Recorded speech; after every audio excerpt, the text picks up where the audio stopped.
Renacimiento es un periodo de transición muy especial que se puede entender en distintos contextos y en distintas geografías. No es lo mismo el Renacimiento italiano, el Renacimiento inglés o el Renacimiento español, razón por la cual, más que un periodo con identidad propia, es un momento donde se manifestó a la par la esencia de la Edad Media junto con las ideas que se desarrollarían mejor en la Edad Moderna. No en vano, el mismo término no forma parte de una concepción de los siglos en los que se desarrolló, es decir, entre los siglos XV y XVI, sino que es una interpretación romántica del siglo XIX, la cual buscaba describir el auge del humanismo frente al teocentrismo. Así que no, lamento decepcionarte, pero la sociedad no cambió automáticamente del siglo XIV al siglo XV, ya que por ese entonces la sociedad seguía siendo en esencia medieval. En ese sentido, me auno a la tesis de Bertrand Russell cuando decía que el Renacimiento no fue en un inicio un movimiento popular. Y es que lo popular en aquel entonces seguía siendo la escolástica, la teología y la religión, y de ahí que la gente normal en ese entonces apoyara causas horrendas como la Santa Inquisición, tanto la Inquisición católica como la protestante. En ese sentido, el Renacimiento, por el contrario, era un movimiento propio de un pequeño grupo de artistas y pensadores que tuvieron la suerte de ser patrocinados por poderosas familias como los Medici o los Borgia, o algunos papas como Julio II, que, no nos vamos a engañar, más que el amor a las humanidades, lo que buscaban era el respaldo intelectual o engrandecer su propia imagen. En ese contexto, vamos a hablar hoy de uno de los favoritos de muchos, Nicolás Maquiavelo, un escritor, político y filósofo tan interesante que su apellido lo utilizamos hoy para designar una acción astuta, vil y eficaz encaminada a conseguir un objetivo mayor. Decimos, esto es maquiavélico, aunque creo que esto es una concepción un poco sesgada que espero con este video te pueda ayudar a hacer cambiar. Veamos, Nicolás Maquiavelo podría ser considerado como un filósofo menor, pero su filosofía, política por excelencia, la desarrolla de un modo empírico basándose en su experiencia con los negocios, y esto antes que la moral cristiana, lo cual lo hace uno de los personajes más interesantes de este periodo. Por esta razón, Bertrand Russell describe a Maquiavelo como un hipócrita honesto, o como un intelectual honestamente hipócrita en ciencias políticas, ya que lo propio de él es el asinceramiento. La política en Maquiavelo es un arte sucio. ¿Por qué no debería yo ensuciarme si persigo un fin que considero bueno? Esta es una clave que tenemos que entender antes de leer a Maquiavelo. Maquiavelo no es ni un villano ni tampoco es un santo. Su filosofía se orienta solo a cuestiones prácticas como obtener, administrar y retener el poder. No juzga ni justifica qué cosa debería hacer el gobernante con ese poder, porque no es su tema, aunque popularmente siempre se le ha asociado con lo malo, lo cual no creo que sea del todo correcto.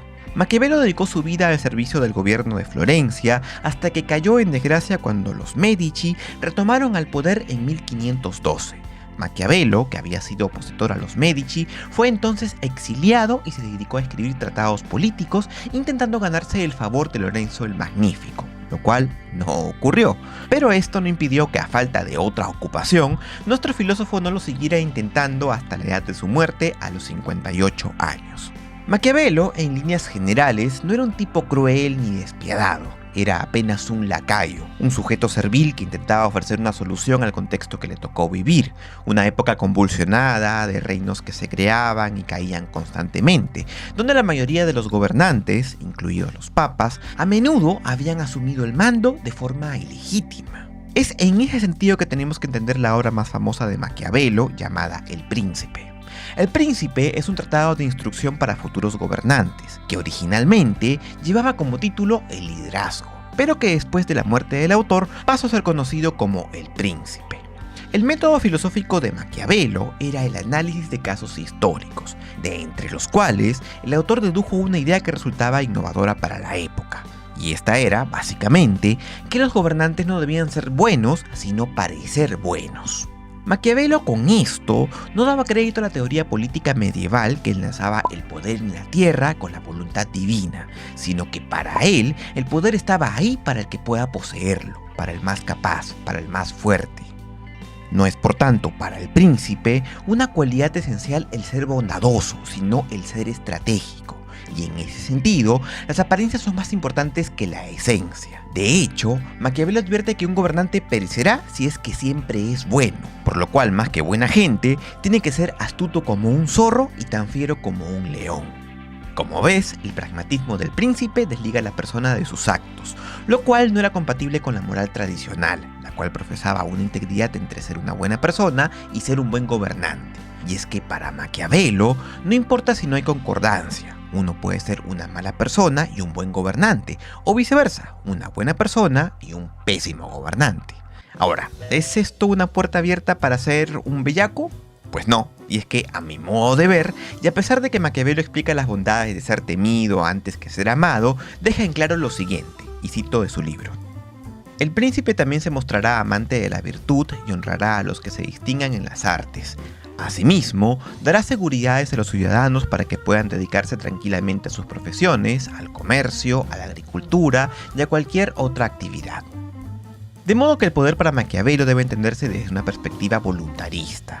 El ejercicio del poder es bueno por sí solo, aunque el ejercicio mismo no sea del todo recto. Y es que, por el contrario, el no ejercicio del poder, o el ejercerlo tibiamente, trae a los súbditos inestabilidad, crisis y expone la integridad de la nación. Para resumir, Maquiavelo prefiere para el gobierno a un tipo decidido de ética cuestionable que a un pelele santurrón. Cosa que no me parece del todo desatinada, ya que si se me presentasen a mí ambos extremos, indeseables por cierto, tendría que suscribirme siempre a lo dicho por Maquiavelo. Tras lo dicho al inicio, acerca de que el Renacimiento no se dio en todas las geografías de forma contemporánea, luego del Renacimiento italiano hubo un segundo Renacimiento llamado el Renacimiento nórdico. Pero cuando hablamos de nórdico, lo hacemos en su sentido más amplio, que significa lo referido al norte de los Alpes. Y es en ese contexto donde aparece un señor llamado Erasmo, más conocido como Erasmo de Rotterdam. Erasmo, según palabras de Bertrand Russell, odiaba a los escolásticos a quien consideraba incapaces o anticuados, y abogaba por una iglesia basada en la libertad de pensamiento. Erasmo criticó la escolástica basada en discusiones vacías que no contribuyesen nada a la conversión del hombre. Por eso el evangelio para él debía ser accesible a todas las personas y en todas las lenguas. Erasmo profesaba una especie de ortodoxia cristiana, donde la espiritualidad radicaba en imitar a Cristo antes que los acartonados mandatos de la iglesia. La obra más importante de Erasmo es El elogio de la locura, la cual constituye una sátira de la Iglesia Católica de la época que sirvió como inspiración a la posterior Reforma Protestante.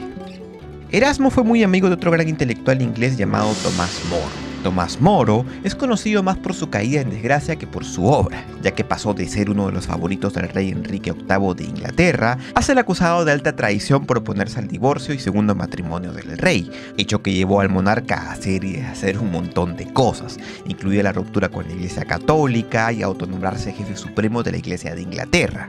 Moro, por supuesto, no consideraba ético el actuar del rey, razón por la cual prefirió guardar silencio y quedarse callado hasta que la corte finalmente se cansó de él, le inventó un falso testimonio y consiguieron que se le condene a morir decapitado.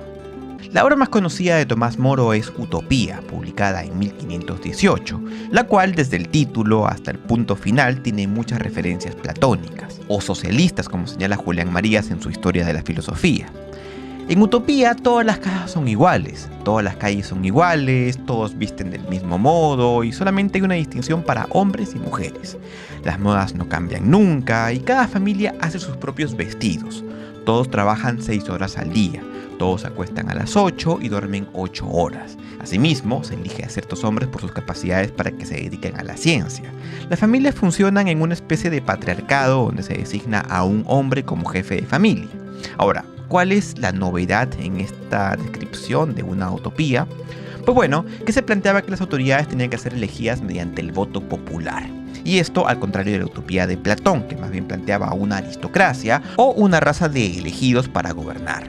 Igualmente, en la utopía de Moro se planteaba la tolerancia religiosa, el pacifismo y el respeto por la vida animal. Ahora bien, esto sería la puerta de entrada a la Edad Moderna, lo que en términos filosóficos equivaldría a decir empezar a pasar un poco el trago de la Edad Media. Y sí, es verdad que aún no se trataban ideas totalmente innovadoras, pues recurrían mucho a los clásicos, al menos al lado ignorado de los clásicos por la escolástica. Pero, si no lo notaste, a partir de este periodo se empezó a dejar de mencionar a Dios dentro de cada pensamiento.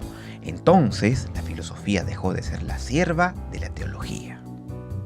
Si este video te gustó y aún no lo has hecho y quieres continuar con esta serie, te invito a suscribirte a mi canal y a pinchar la campanita para estar atento siempre a todas las notificaciones. Te recuerdo que este, así como los demás episodios de Ciclosofía, los puedes encontrar en mi cuenta de Spotify en formato podcast. Quiero agradecer a todos los Patreon del canal del mes pasado, así como también a los miembros del canal. Muchas gracias por permitir que pueda seguir haciendo videos como este. De momento se despide de ti tu amigo Josué y espero verte en una muy próxima oportunidad. Per Aspera ad Astra.